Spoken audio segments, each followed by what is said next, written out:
Hello, guys, and welcome to a brand new episode of Mystic and the Machine. I hope you liked our Little intro there. Yeah, our friend made it for us. Courtesy of my best bud, Jack. Yeah. He, made that intro for us with all of his wizard skills on his various softwares that he's been learning and stuff recently, and he's super appreciated, so thanks, bro. The operation is getting slightly more professional as things go along. But sorry for also our absence as well. I've been really sick, in case you can't hear it in my voice. And almost there, almost fully recovered. Yeah, not quite. Not quite. I'm still probably gonna cough quite a bit during this stream, but I guess it's just what happens in the springtime. Like everyone just gets fucking sick and like gross.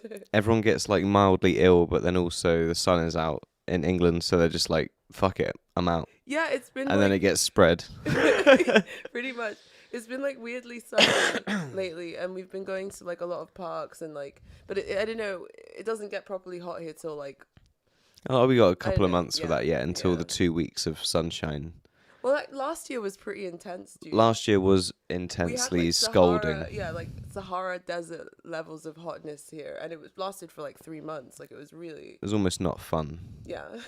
at parts, it was almost not fun. Yeah. I remember once I had to. I think I don't know. We're doing a lot. Still at the time we were doing a lot of Zoom calls and shit, I guess. And was this COVID time? Yeah, I think it was still COVID times.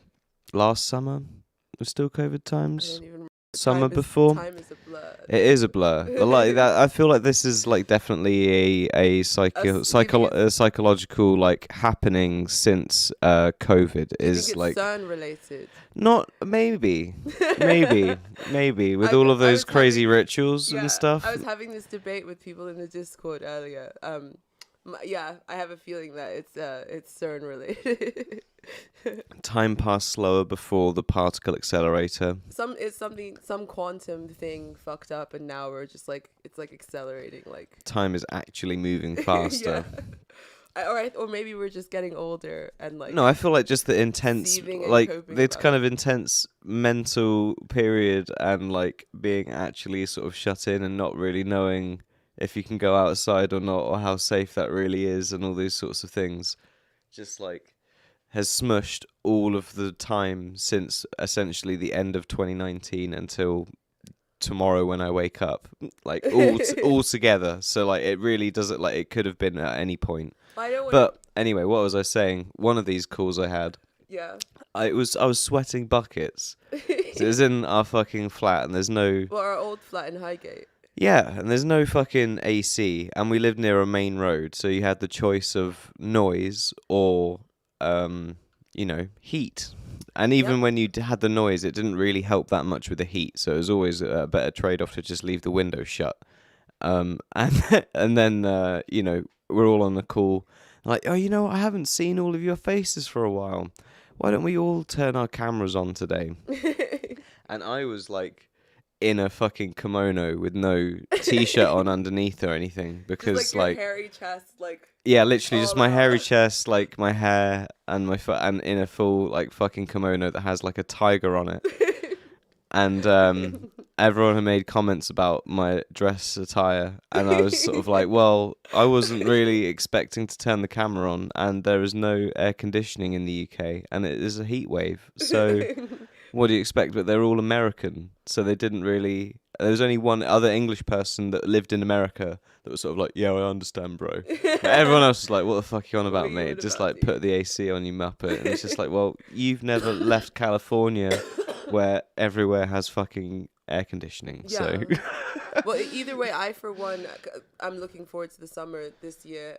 British people complain too much. If it's cold, we complain. If it's hot, we fucking complain. That's true. I like to just like make the most of it whenever you can, and sort of try and get out and do what you want to do. And also because we've been the last few summers have been marred by COVID. This is like the first summer that people are gonna really fully have like for a while without having to worry about taking a PCR test and like swabbing your asshole before getting on a plane or whatever the fuck. Oh, you still have to do that. Do you still have to do that? Well, you still have, I didn't have to do that the last time I traveled. You don't have to swab your asshole, but they will still want to, just to check that there's like nothing dodgy going on. Well, I mean, it made travel sucky, and it like also prevented some people from even being able to travel and stuff. So this summer, I feel like people are gonna be wanting to do a lot of stuff, unless like World War III kicks off or whatever.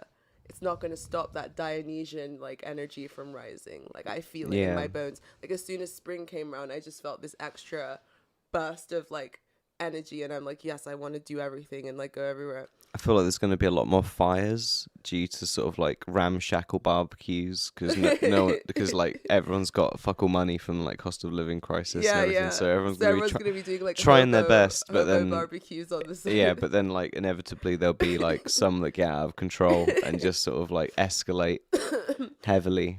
I'm also looking forward to music and festival season. Yeah. Even though I've become incredibly jaded and bitter about music and festivals as I've gotten older. I kind of want to go back to download, dude. Not gonna lie. You're too old. I'm not too old. You're never too old to fucking rock and roll.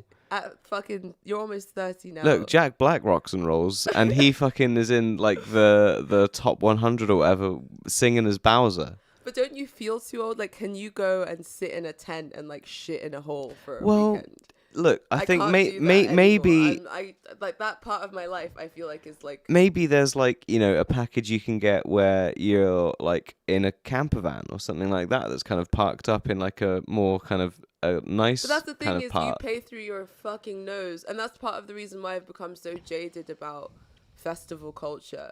I would rather go to like a free rave in a warehouse where I can take as much drugs as I want. There's no like regulations, no safety bullshit. And also it's just like people there vibing and having a good time. It's not like people like trying to pose for Instagram and like, I guess that's not, I really hate like the big ticketed festivals. Food is so fucking expensive. If you're staying there, usually the facilities are terrible. I just find you it's don't quite get a great view of the stage unless you are like paying through the fucking nose. No, it's not true. You can get up close for like the something like stage Coachella. Like that's because Coachella just happened, and that was one of the things people were complaining about. That it was like the Hunger Games where there were like zones for like. Yeah, because that's the way they've chosen to make the crowd divide. But like, I don't want to like, go to something you like can, that. I want to go to have a good time and listen to some if you were like music, if you're like VIP or industry or whatever, then you can get backstage, but it doesn't get you like to the front of the main stage or anything. Like, but it there's gets because Coachella is like it's a weekend, I believe, and there's like accommodation. So the more money you pay, the better accommodation you have access to, the better food you have access to, all of this stuff. I didn't poo for 5 days when I last went to download.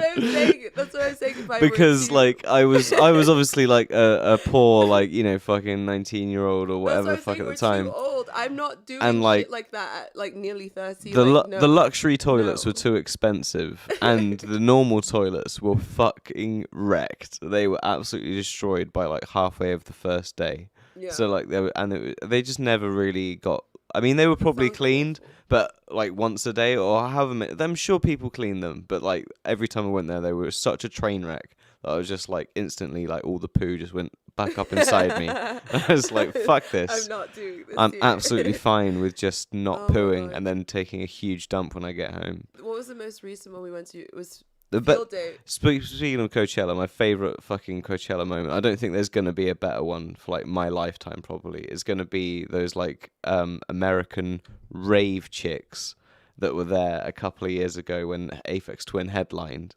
And there's like this amazing sample of someone got from like an interview of them going, "Oh my god, we just went to go see the Aphex Twins." They kind of like Diplo, but way weirder, or some shit like that. And then like obviously all of the fucking Aphex Twin like fanboys and like people that like make music like Aphex Twin took that sample and like went to town with it, and it was just fucking genius. It was like a really good moment. That's my favorite Coachella moment. This year, there's already been controversy. All the like gay Zoomers are upset about Frank Ocean's lackluster performance. But the gay Zoomers... Frank Ocean. Yeah, the gay Zoomers are always upset about something on Twitter. Do I like Frank Ocean? Am I just misremembering Frank Ocean? I think that I liked his first album. I was never like that passionate about him. Was he but people part? who are passionate about him are like really fucking passionate about him. Was he part of the Wolfgang? Yeah. He was like affiliated with Odd Future in some form or fashion, if I remember correctly. But what, he did the singing bits? I don't think he really was. I think he was just buds with all those guys. I don't think he was actually he was one of the primary headliners this year at Coachella, and his performance, I've only seen clips of it. From what I see, because I don't know what his live performances are supposed to be like, so from what I see, it just seemed like a normal kind of mid performance, but they're like freaking out, and like apparently he was like an hour late, and there wasn't that much production value put into what he did, and he was like lip syncing for most of it, so the fans are the people who spent 6 hours camping and like shitting in buckets to be able to be at the front of the stage are now like really irate, and like some people are saying his career is going to be over, and like, oh, I doubt it, all this crazy shit. Like it's like a few hundred privileged fuckheads That's at what Coachella, like, so like, but maybe they're very influential because they would be buds with people that would be writing in influential magazines and whatever else. Who can afford to go to Coachella it's like really rich people, and then also like the crazy stans who will like spend their life savings on like the ticket and like camp and stuff, and like basically be in squalor for the fucking 4 days of the festival or however long it takes. It's like, why would you want to go somewhere and be in squalor for that long? Like, there's no one that I'm that much of a fan of. No, I think I think I would have, the only time I really would have liked to have gone would have been to see Daft Punk's Pyramid of Lights at Coachella. I feel like that was a very special performance. Definitely. And there's probably like a few other ones that I'm blanking on. I mean, there's no one who I'm a fan of currently that I would. Well, yeah, like since Aphex Twin or something like that. Do you know? But like, and past, I think even I would fucking camp out. Like even to be honest, I wouldn't like the Aphex Twin set at Coachella because you'd be surrounded by all of those chicks that I just quoted at the start of that. And that would just endlessly fucking piss me off. I don't like. There'd have to be some serious. He's like itching to mansplain. He's like itching to mansplain to like the weird like hot chick in the corner. Like Diplo. What? Oh no, but like I would. That energy wouldn't. I wouldn't be a fan of. Probably shouldn't be smoking if I'm like coughing like this. Sorry. No, none for you. Sorry. Banned. But saying no, I don't really like the energy of the warehouse project in Manchester was pretty perfect. The whole aesthetic, the vibe, all the people that were there were massive fucking Aphex Twin fans, like proper like that. We've seen him twice now. Like, I was still disappointed at his set though. Because he didn't play much of his own music. But, that was what annoyed me. Like he did a couple of like there was some interesting like jungle parts of it, some cool bleep bloops. But I was upset that I didn't get to hear like either a DJ set that was like his stuff, or like some of his actual like classic stuff, which like kind of pissed me off a little bit. But it was still fun. But like in the past, there are lots of people who I would suffer for and see. But I mean the talent today seems so fucking manufactured and inauthentic. I feel like the reason why those festivals in the past had that kind of energy is because a lot of the bands that would play had like they started in like local grassroots stuff like Nirvana, for instance, like the grunge scene. They actually had fan bases from their hometowns that were super activated, super passionate, and would follow them everywhere. And then that would spread until it reached this sort of like national level, and that's why there's like so much energy at these gigs, whereas it seems like there are all these like industry plants or people who made music decades ago, which is basically what Coachella was, like people who were famous. Like, so you had like Bjork, whose performance was really good by the way, and then Damon Albarn as well. Like I was actually really happy to see him there because obviously it's like a much younger crowd nowadays. But you just see how the Gorillaz is still catching the younger crowd. It's so timeless and so like almost it's just great music. Yeah. Like great music is always timeless. Yeah. That's the kind of thing that gets lost, I think, is that sort of people can weigh up like, oh, is great music kind of still as much great music being made now as it was back then. I think I saw someone post like the slate lineup of when the year Nevermind came out, and you had like monumental albums from like not even just grunge but also like pop albums and all sorts of stuff within the same like 12 months basically.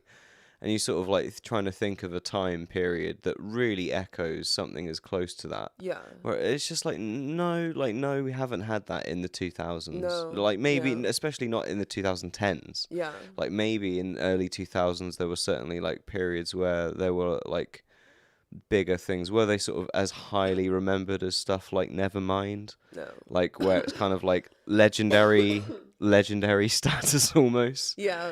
But then is that also wrapped up in Kurt Cobain's death and other stuff like that and everything? Speaking It's of Kurt, kind of though, I was watching this really interesting clip today that was going around of him. He was in some interview and they were telling him about like ticket prices.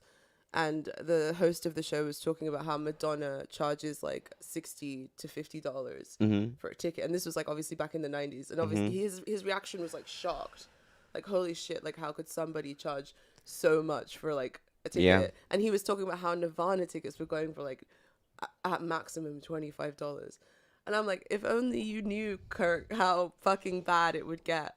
Yeah, well, that was before probably Ticketmaster and everything like that. Well, it was because it was before the internet and stuff. So you'd have to go to a box office for a venue and buy the tickets for the show you wanted to go to.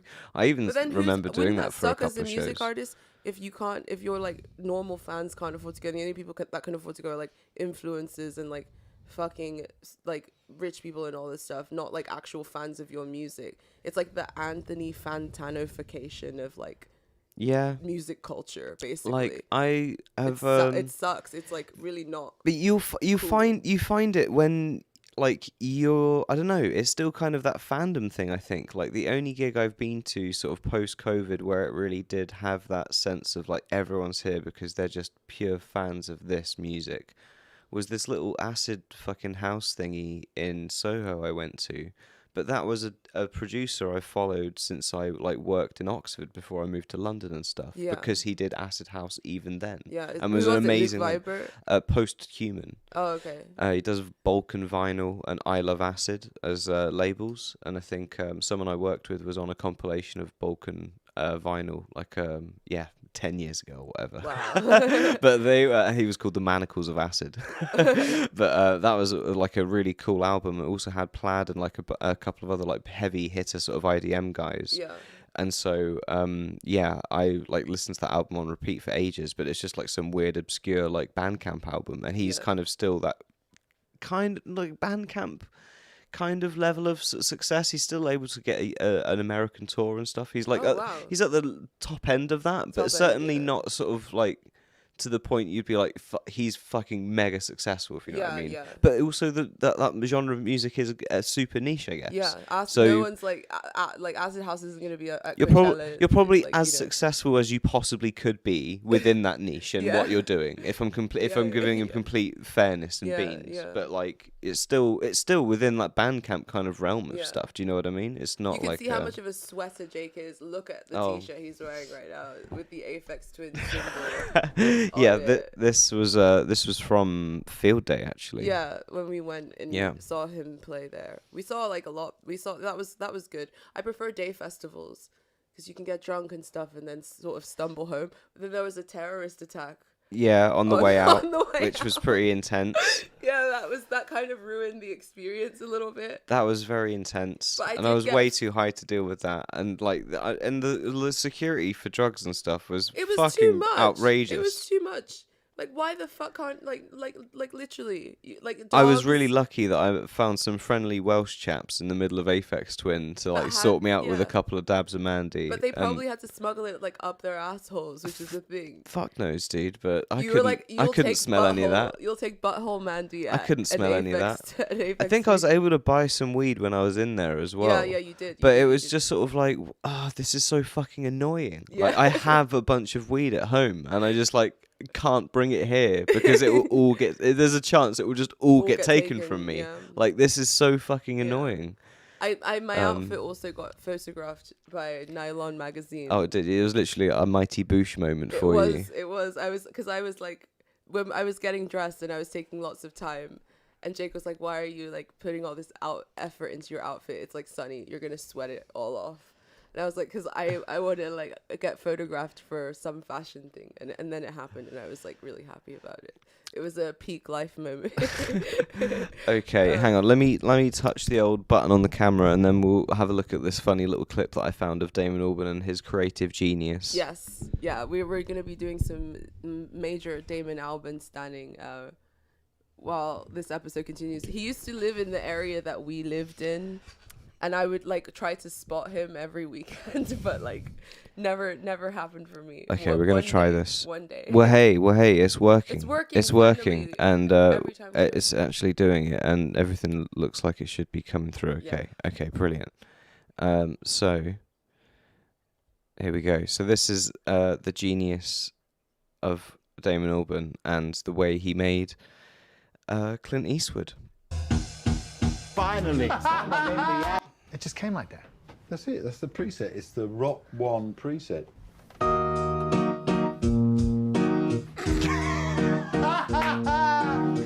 But it gets even more.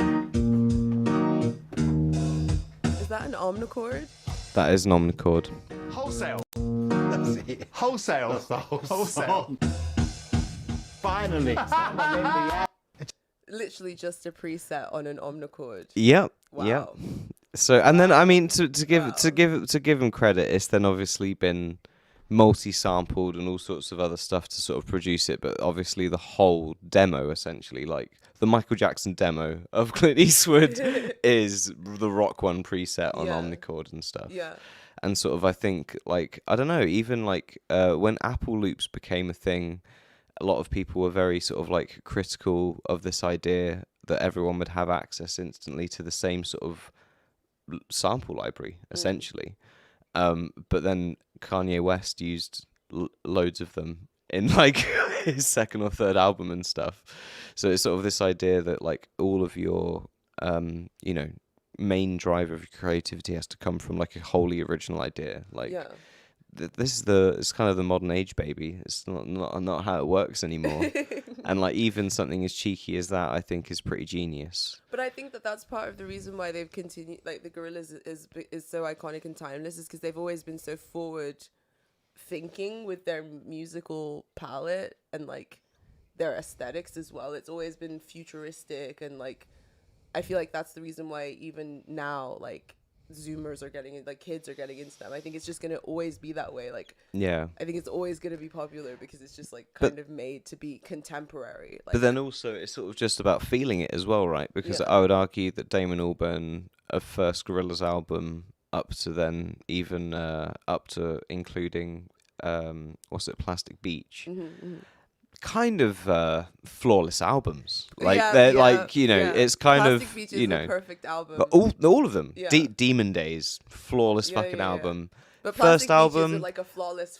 I wouldn't album, say though. is completely flawless. There are some tracks on there which are kind of weird. What? Still, What tracks? In the first album, it's like 20 tracks long. Which album are you talking The full about? album, the first album. Oh, the first album. There's just like 20 tracks long. There's a couple of tracks in there that are obviously B-sides or whatever, but it's still a fucking great album nonetheless. Yeah. But then I would say that as he like reached the pinnacle of the sort of collaboration format with Plastic Beach, then kept pushing that further and doing other things, did that album on an iPad because why not? Yeah. Kind of as a thing. Yeah. And it's sort of like, I would say Gorillaz has definitely decreased in quality. Don't say that. Album on album. No. And then a Humans tour that we saw, Humans the album. Yeah, I loved that album. Good album. Flawless album. Not flawless album, but it had bops. Good on album. It. Had some bops on it. Had some bops on singles on there. Yeah. As an album, was it the strongest album? No. No. Album after that. But I think that Plastic Beach was probably like the pinnacle of like vision and, and the fact that there's still bops after that, I think is a good thing. Because I'm not like, every time I check to see what's new, there's always something I find that I really love. And that's great. Yeah. And like, more power to him, and it was great. I think his performance at it's Coachella just was that really that wonderful. ability to string together what so many people would unanimously go, flawless album. Yeah. Like that is a period of time Yeah. for people. Yeah. And it's no longer that period of time. Are you for saying it's like Damon the Albarn. Tarantino thing where he's like a Yeah, man. And maybe heavyweight's like gotta retire? yeah, or whatever. maybe it's just like you do something new. You try something else. You form a new band. You do something else. Like, do you know what I mean? You figure a new shtick out. But like you had that golden era Simpsons run, and it's no, I'm not saying it's current era Simpsons now, but it's definitely not golden era. Oh, bless him. Leave him alone. Why do you yeah. have to be such a fucking negative nut? I don't. It's just because I'm a fucking music person. I almost said a bad word, but I won't say You're bad gonna say words. music retard. You're allowed to say that. But anyway, what was the other thing we were going to talk about? Oh yeah, the Cleopatra controversy. Netflix is Yeah. So explain we this just to me. got I've rid been of our Netflix actually because we don't use it. The only person who uses it is my mom. yeah Who's like on Oz for some reason. She's uses it in Nigeria. yeah. And, So like, I don't even know what they have in Netflix in Nigeria. Probably like all a the lot of Bollywood stuff. Nollywood, Yeah, all a the lot of Nollywood stuff. Yeah, a lot of Nollywood movies, a lot of really terrible, a lot of terrible Nollywood films. But yeah, so Netflix's Cleopatra thing, they cast a black woman to play Cleopatra in Will Smith's wife, Jada Pinkett Smith.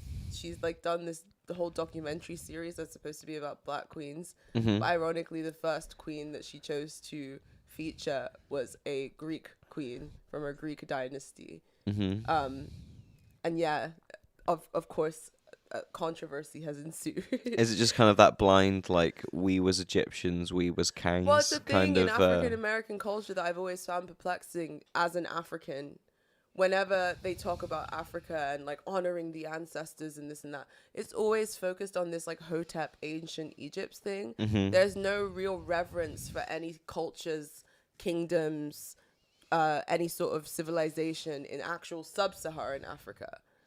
Like when you meet these people, they're never revering any it's sort of become more common now. Like there are some African Americans who are really into the Yoruba religion, for instance, or who feel quite close and closely connected to West African culture. And that's sort of slowly become popularized, mainly because of people like Beyonce, who have like made very strong allusions to certain elements of Yoruba culture and art and spirituality. So you now have some African Americans who are starting to kind of get interested in it. But for the most part, especially since like the 70s and the 60s, that aesthetic was so heavily pushed, that like Hotep fucking shit. And I think it's because there's a lot of ignorance about sub-Saharan Africa with African Americans, a lot of shame and a lot of fear.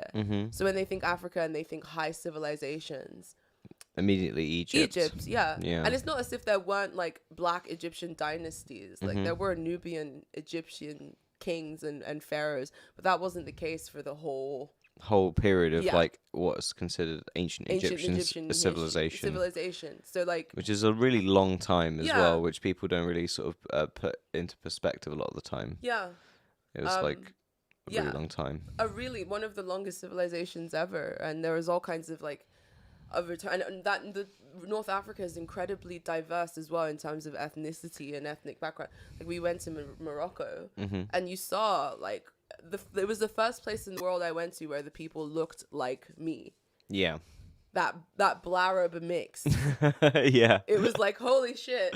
And like lots of people thought that I was, and they were trying to speak to me in like Moroccan, and I was like, I'm not like Moroccan or whatever. And when I would tell them that I was Nigerian, they wouldn't believe me. But it's because I'm mixed with Arab. So there are lots of people in Africa that have that like weird mix. And I'm pretty sure that that's probably what was going on in ancient Egypt as well. Like mixture of... I'd been in Africa for a week and a half beforehand, so I was pretty brown. So it was coming through, and they're like, "Hey, yeah, you're like from here as well." I was like, "No."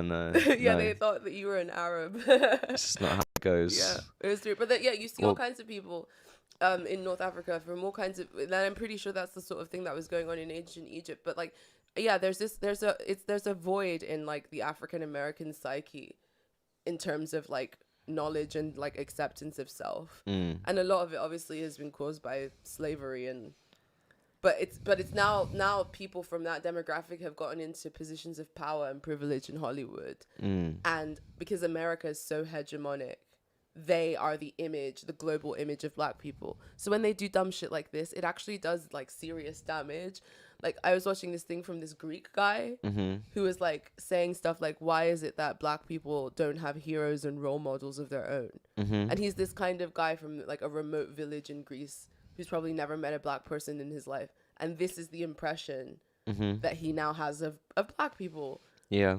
And that's so fucking sad. Like, it's not broadcasting self-love or self-acceptance. It's broadcasting to the world that you, like, hate yourself and that you have no knowledge, no pride. That you need to impose kind of your own, like, stuff into other kind of people's culture and legends and history. Yeah, pretty much. And it's like, it's an undercurrent. I remember it's been an undercurrent for a while in like more schizo elements of like African American culture. Like, remember that Louis Theroux documentary where he went to visit the Black Hebrew Israelites in... yeah.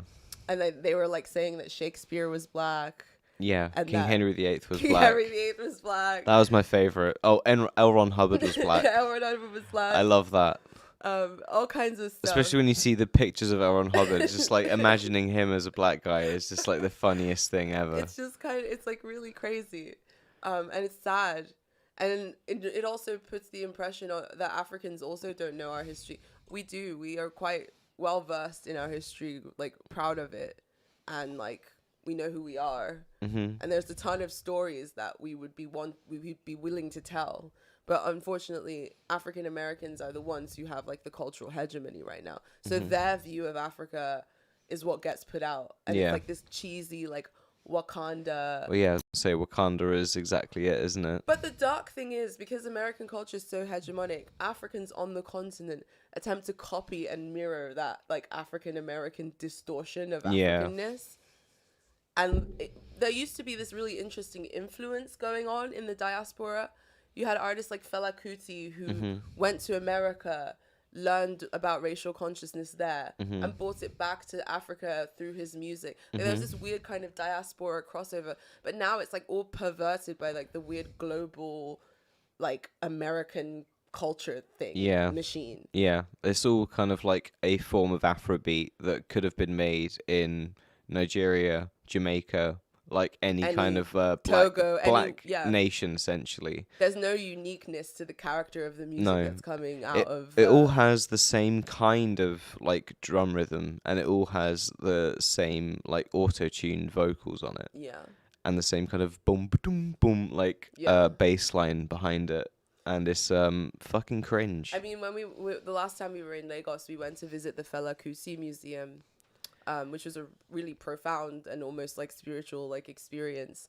And but also very sad as well. Yeah, sad. Because like it was kind of dusty and out of the way, and like anyone else, like I would be like, oh, I'm really excited to go to the Fela Kuti Museum.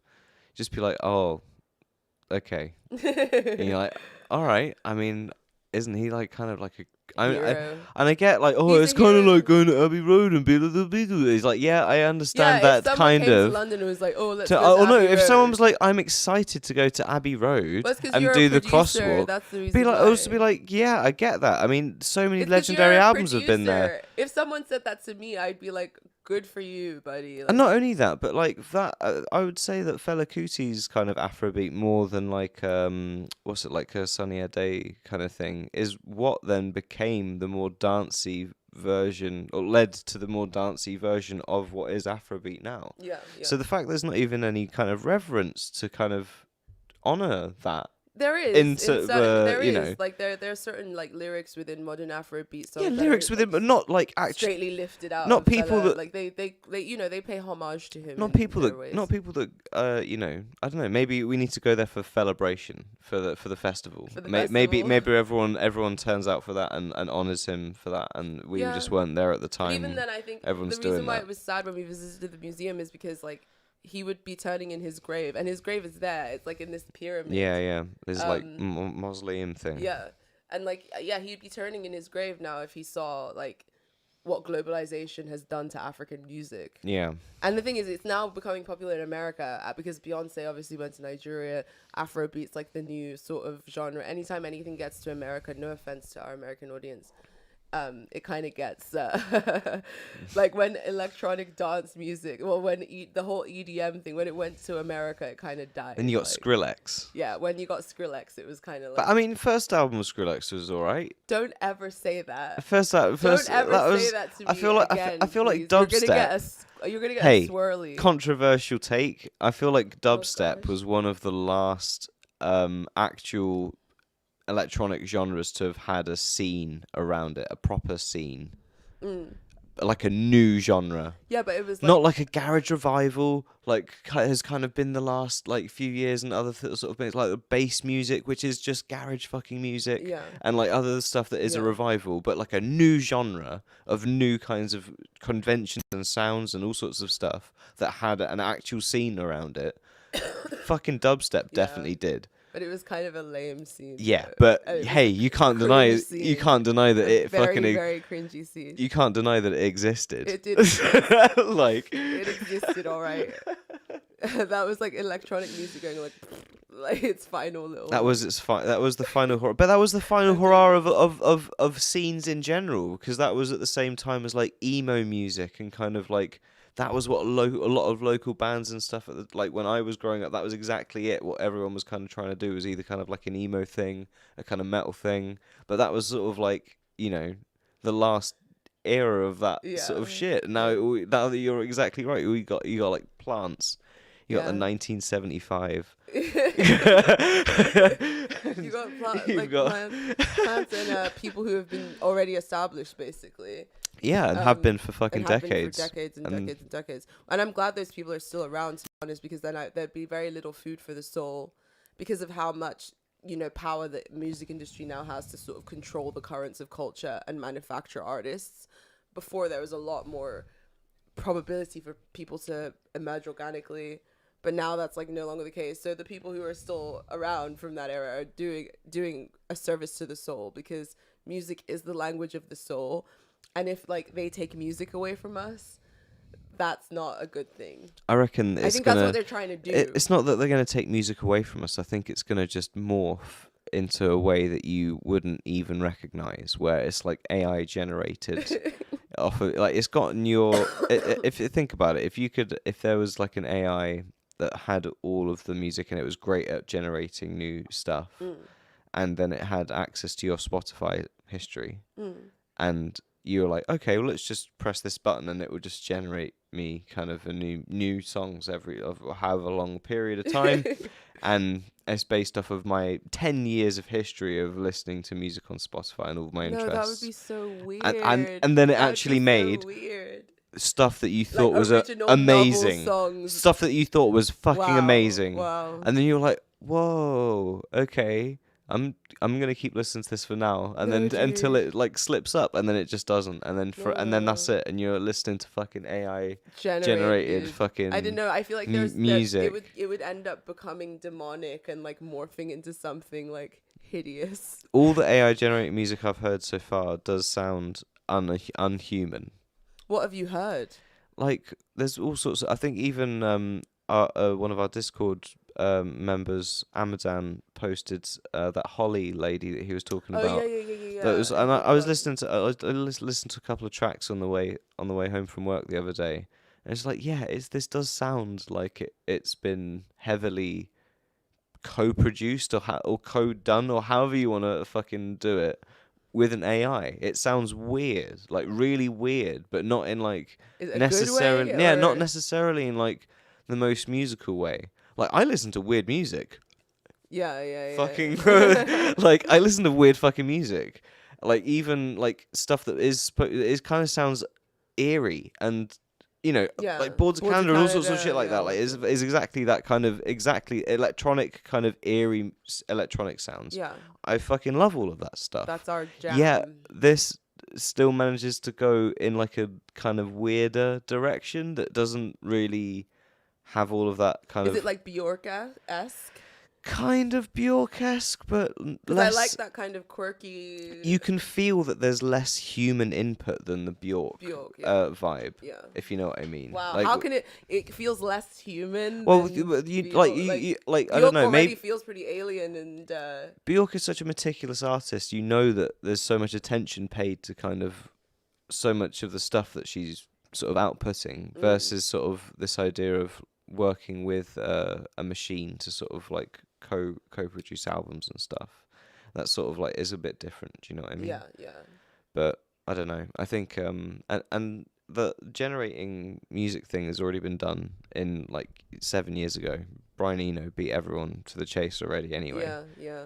like this album Reflection is an app that is always generating itself. Yeah. So there's a CD you can buy that's an hour-long chunk of recording of the app, and that's what's published and what's out there as the piece of music.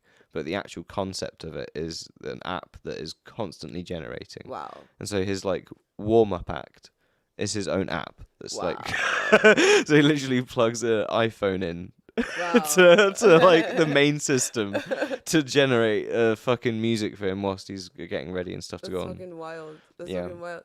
Well, I guess okay. So in terms of like this sort of cultural current and how it's like impacted music and stuff, like the sort of virtue signally stuff that we were talking about with the Cleopatra stuff. Oh yeah. With music, I don't necessarily think it's impacted the music per se, but in terms of how artists construct their personas, that tends to work for them. So like Sam Smith, for instance, you know, his whole thing is like being this LGBT kind of advocate and activist, and the music is kind of secondary to that and or complementary to that or whatever.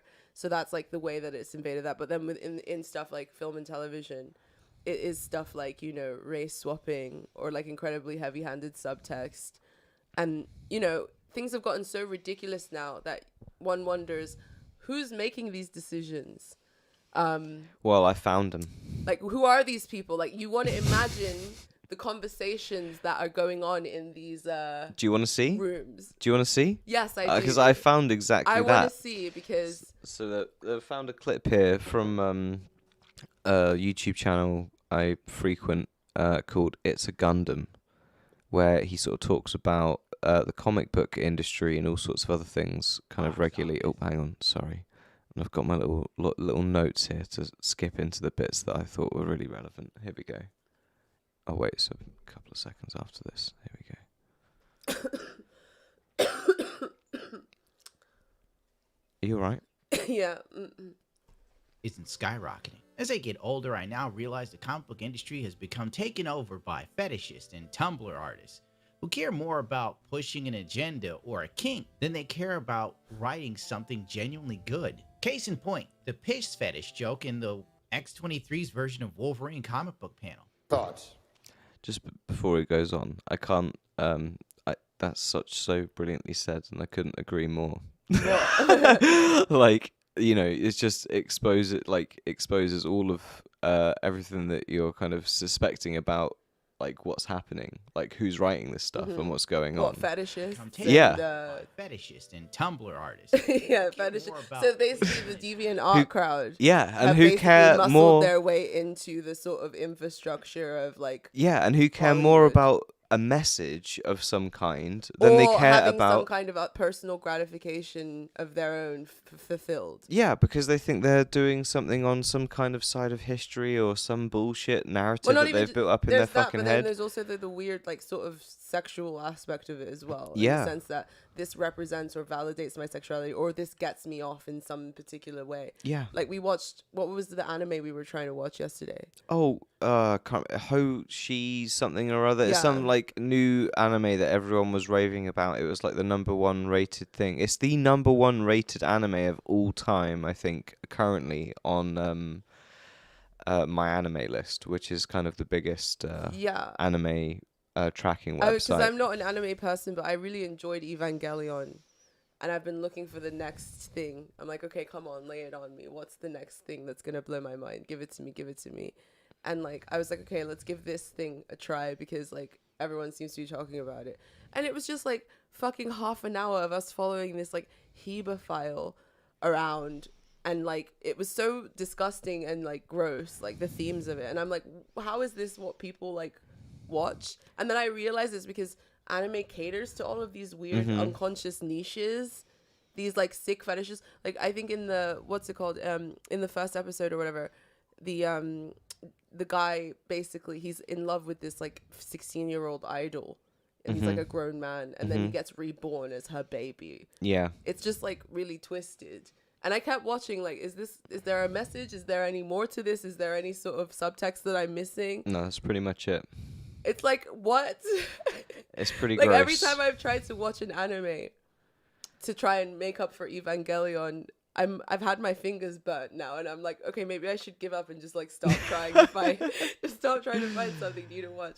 But yeah, it's the same kind of literally me attitude, and I feel like that's why anime is becoming more popular now, because it kind of it's always catered to that kind of audience and that kind of audience's mind and stuff. But it's like, rather than actually placing emphasis on like writing a really good story and a good narrative, it's like writing a message, having like an overall thing that you're trying to say, rather than actually writing like a fucking great story. Yeah. Agenda or a kink, then they care about writing something genuinely good. Show us Case the in actual point, people. the piss fetish joke. It's getting there, don't worry. 23's version of Wolverine comic book panel. Thoughts? What? Well, in the aquarium lovies, make yourselves at home because you're never leaving. You like watching people piss? Huh? What? You like pee, don't you? You're into it. Oh, no, that's not true. Then why can't we use the clothing racks to do our business in private? It's a security concern. It's an excuse for a poorly disguised What is fetish. this? Little piss. This is the quality of the writing. Is this an actual real? This is a real comic book, panel? and this is from the latest X-Men series or whatever, written by all the people that you're about to be introduced to in just a second.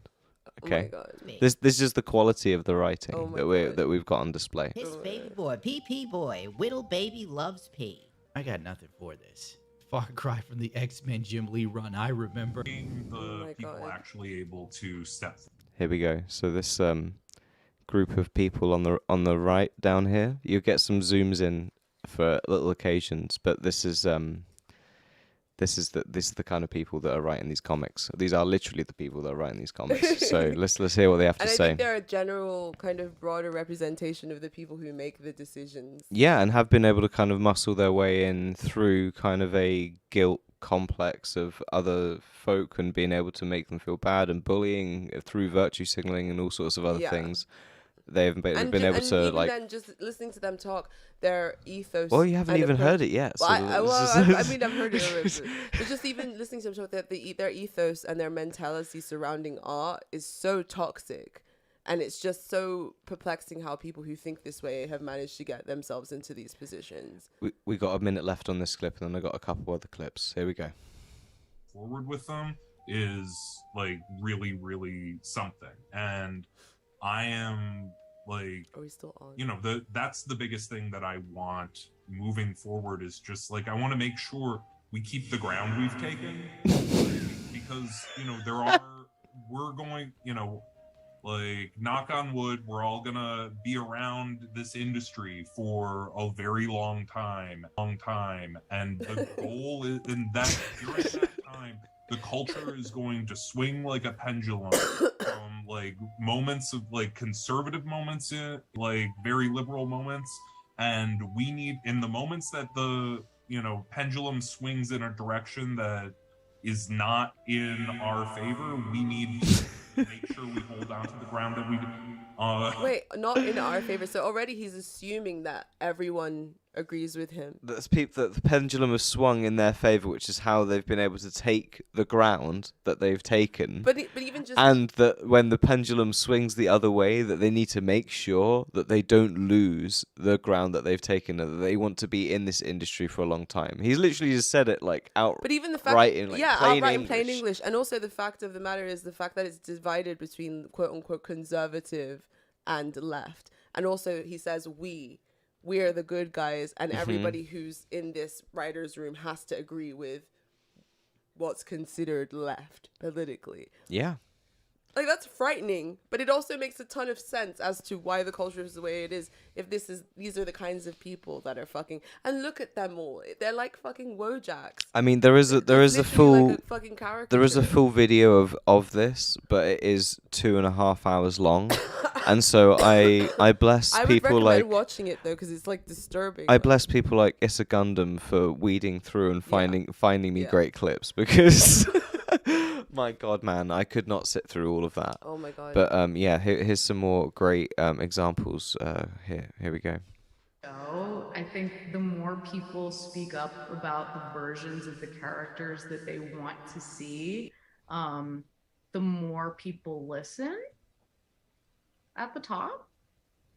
I think it's And also just, oh my God, the actual whole energy and vibe of this person, I like could not bear to be she has like the whole like fucking, around. like fucking manager, like fucking vibe. Oh, like, massively. Works in HR, like fucking energy or whatever. And like she's just like itching to fire you or like write a report up on you or whatever. Like I didn't like it makes a lot of sense that these are the people that are behind this stuff. Like Just her condescending kind of like shitty fucking Yeah. like attitude Like, of like, imagine being you're gonna someone- listen and I'm right, and you're like, oh my God, But that's what they I want to get do. the fuck out of It's a- here it's right It's now. a status game type of thing though, because they make it so uncomfortable for people who don't think like that to work that they end up just having to leave, and then these people can go in and sort of colonize it and take all the power and make all the decisions, and like it's really fucked up. My Five Nights at Freddy's is like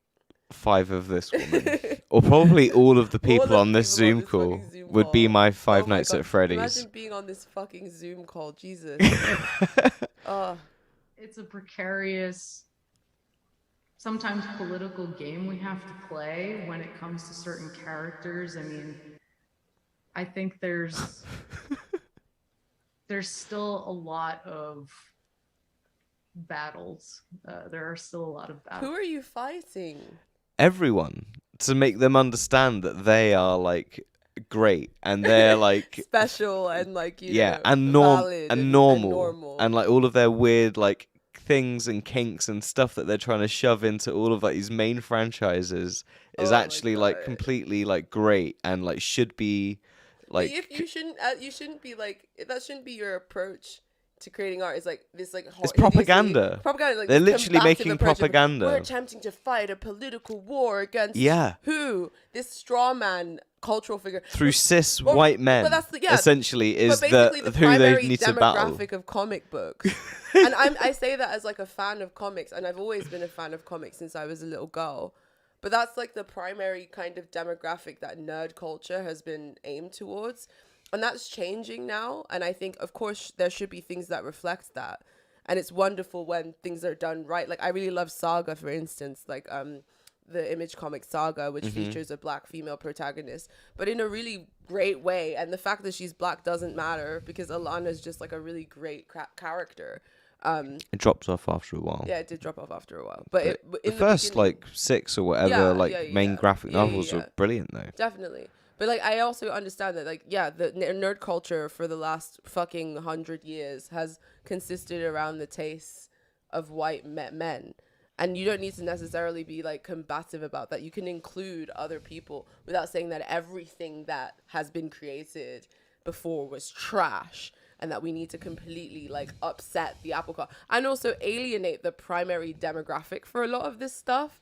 And it seems like, yeah, that's who they're trying to fight. That's who the enemy They've got the is. battles to win, Angie. Let's hear who they're going to fight the battles against. Dear. Fought. But as far as toxic masculinity in our industry and fandom is concerned specifically, I think what I've come to find is that there's usually a very large or very vocal but small group of people that are the toxic ones.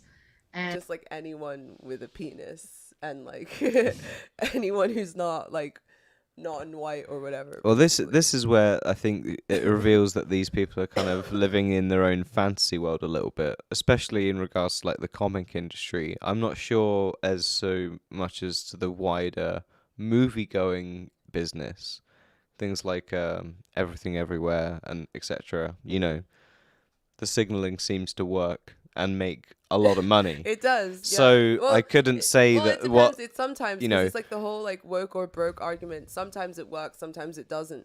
And when it doesn't work, it really fucking Yeah, doesn't work. but then when it does, It really fucking works. it gets you them Oscars. Yeah, exactly. So, exactly. you know, but for the comic book industry, that hasn't quite been the case. No. It's gonna be shown here in just a sec. And I think the majority of fans and She's, the like, majority demonic. of I people like consuming this media, they're good people, and I don't think that See, like she's saying the majority of people who consume this media are good people. So being good people means people who agree with me. Means I've looked at them, I've checked them out, and I've deemed that they're good people. Well, her definition of good person is You're like making how can you leftist, like gender. It's like queer, making such. It's basically. like making the most stupid fucking thing. It's like trying to say gamers are generally good people. Do you know what I mean? Yeah, Like yeah. saying comic book fans and audience and readers are generally good people. Like, yeah, you know why? Because No, but people are generally no, but good what she's people, and saying you've is- got what your she's- few bad apples and the loud minority. Like, this is just such a nothing But no, what fucking she's bullshit. saying, but what she's trying to say is that she believes that the fans of these comic franchises are generally good people, by which she means that they'll accept what her and Yeah, her yeah, colleagues exactly. deem as good content. Yeah. And if you don't, then it means you're not a good person. Yeah. If you don't want to watch Superman have a pee party with his like gay lover. No, or you whatever, don't want to then see you're a fucking Superman bad be person. gay and fight climate change. then you're a Then fucking terrible you're person. like not cool. You're not You're cool. like actually you're a bad person. If Not you don't even get just to not sit with cool. us. It's like No. fucking sad. they're as vocal. So I think if you are an ally, again, just like you kind of use your voice and Why are your comic book readers allies? Yeah. Are they not imbibing a story? No, they're Are you buying not a message. writer? They're buying a message, They're and by buying buying into the a message, political they're fucking- showing that they're allies Like and they're these people are supporters hired by of a DC higher message. Comics. These people are hired by DC Comics. Yeah, Like yeah. what the fuck is going on? I know. How are you calling your readers, your readership, your political allies? It's just they're nakedly saying this. Yeah, How did this Zoom call leak? I don't even know if I'm honest. Were It's they just like dumb enough to put it out? I think it was just streamed. It's not even like it was a private Zoom call. This was like a streamed thing for people my to like God. meet the writers or whatever. I think. Oh my god. support. I think When the focus is more on turning characters queer and having allies to show support instead of creating something good, the only thing you have is nothing. Where's the next clip You of have a- them? Oh yeah. So the next clip is. We'll do one more, and then we gotta close up shop for tonight. evidence. So I love data. I love research. I mean, Sure you it do. all shows that diverse and inclusive content makes money. And I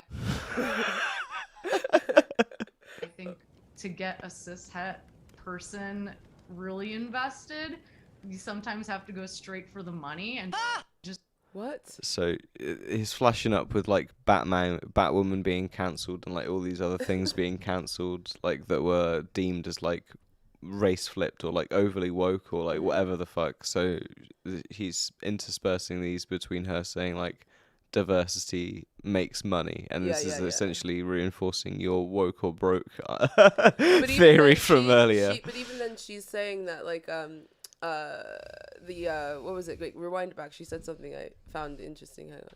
makes money. Oh, she said the only way you can get a cis het person Interested. is like through money, which shows like the low opinion she already has of us heterosexuals. Yeah. Yeah, Like, they're you driven know- by you base just know that if- urges yeah, like we're- money and needing to breed. Yeah, literally. Like, oh my god. We're like animals, literally. We can't help ourselves. To get a cishet person really invested, you sometimes have to go straight for the money and just show them that not only are these stories worth telling for obvious reasons that we are people and our You just lives know and that if she stories was in matter, charge, are like worth telling, we would end up in the but they're fucking worth gulag, it dude. in a Like, financial sense. And I think that a lot of the times with these situations, you got to hit them in the pocketbook. You got to show them that a financially lucrative, smart endeavor. Oh my god. Is there Oh my god.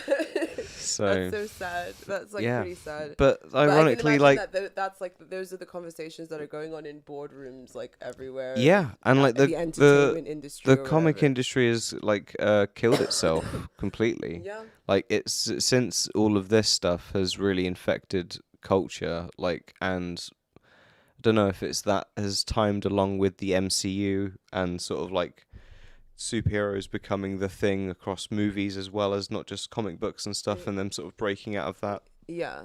And it's just kind of fatigue, or if it's kind of a combination of both. But since that era, the actual comic books have gone to shit. Yeah. And like there are very, very few noteworthy and decent comic books Yeah. like worth reading, especially by major publications anymore. Yeah.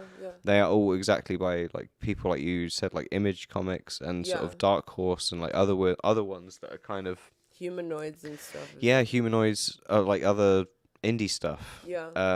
It's kind of not out of kind of main DC and Marvel anymore. No. You know, No. since Alan Moore retired, maybe that's actually also kind of a Well, no, I not saw- retired from comic books. Sorry, correction, but Well, like this is a coincidence. Well, no, I saw a picture the other day of Barnes and Noble in Mhm. America. Did I ever take you to Barnes and Noble? No.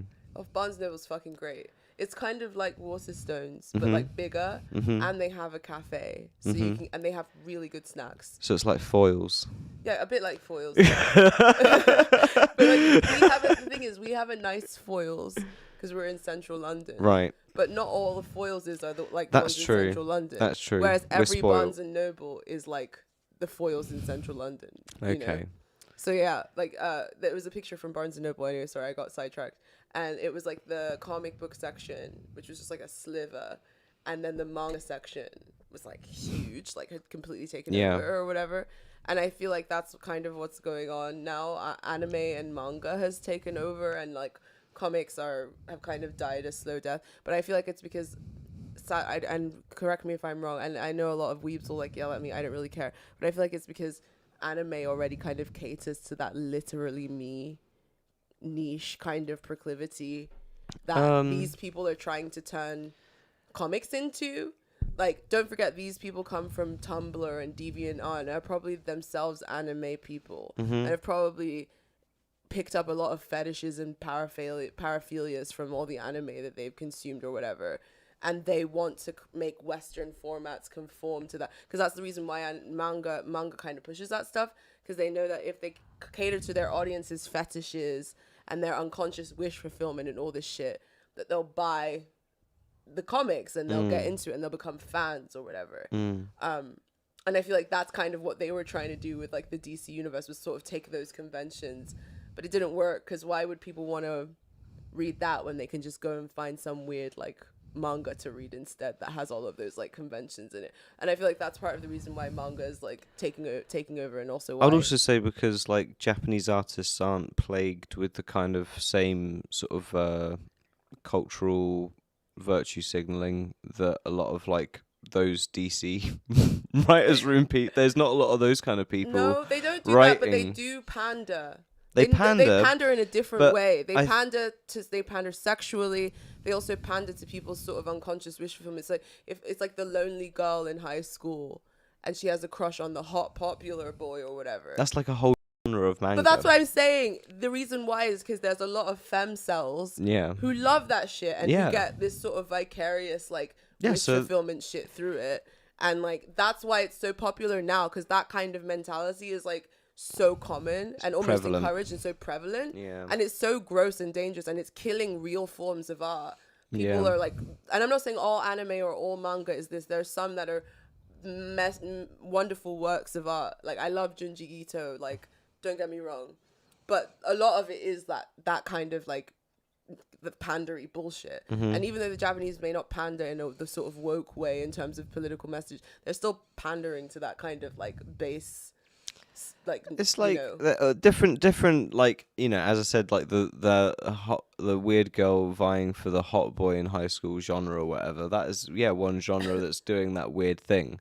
But then But you it's would like it's you so you know how would the you would Japanese you would do, they, ar- like, you would turn everything argue up to you would the argue like the maximum. kind of the adolescent hero's journey is definitely like then Shonen Jump, and like the whole genre of that essentially that then fits in Naruto, One Piece, Yeah. Dragon Ball Z, Yeah, yeah. you know, all these amazing things that people like I think fucking adore But it's- for like and that's- don't get like, you know, maybe there are some people that take it too far, but there is nothing but like wholesome fucking lessons to be learned in all those Some people that take things. it too far, but that's Do you know the what I thing mean? is Shonen was designed, and there's the wholesome aspect of it.